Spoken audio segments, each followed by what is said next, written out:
ಅಮ್ಮ ಅಮ್ಮ ಯಾಕಮ್ಮ ಇನ್ನೂ ಮಲಗಿದ್ಯಾ? ಏನಾಯ್ತು? ಅದು ನಿನ್ನೆ ಬೇರೆ ಏನೋ ಇಂಪಾರ್ಟೆಂಟ್ ಕೆಲಸ ಅಂತ ಇದ್ದ. ನನಗೆ ಹುಷಾರಿಲ್ಲ ಅಂತ ಗೊತ್ತಾದರೆ ಅವನು ಹೋಗೋದೇ ಇಲ್ಲ. ಏನೂ ಇಲ್ಲಪ್ಪ, ಸ್ವಲ್ಪ ಮೈಕೈ ನೋವು. ಇವತ್ತು ರೆಸ್ಟ್ ಮಾಡಿ ನಾಳೆ ಕೆಲ್ಸಕ್ಕೆ ಹೋಗ್ತೀನಿ. ಹೌದಾ, ಸರಿಮ್ಮ, ಆಯಿತು, ಹುಷಾರ್. ಅದೇ ಸ್ವಲ್ಪ ಅಮೌಂಟ್ ಕೇಳಿದ್ನಲ್ಲಮ್ಮ. ಅಮೌಂಟ್ನ ಟೇಬಲ್ ಮೇಲೆ ಇಟ್ಟಿದ್ದೀನಿ, ತಗೋ. ನೀನು ಹೋಗೋ ಕೆಲಸ ಒಳ್ಳೇದಾಗಲಿ, ಹುಷಾರಾಗಿ ಹೋಗಿ ಹುಷಾರಾಗಿ ಬಾ. ಓಕೆಮ್ಮ, ಥ್ಯಾಂಕ್ಸ್ಮ್ಮ.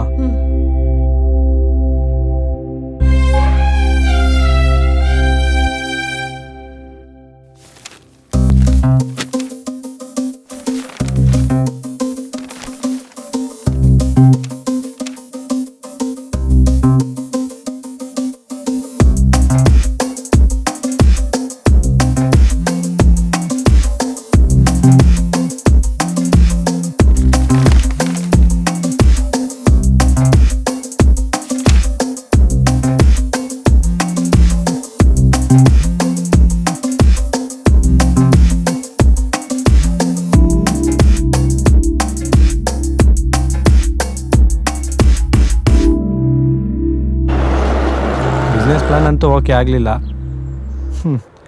ಅವಳಾದರೂ ಸಿಗ್ತಾಳ ನೋಡೋಣ.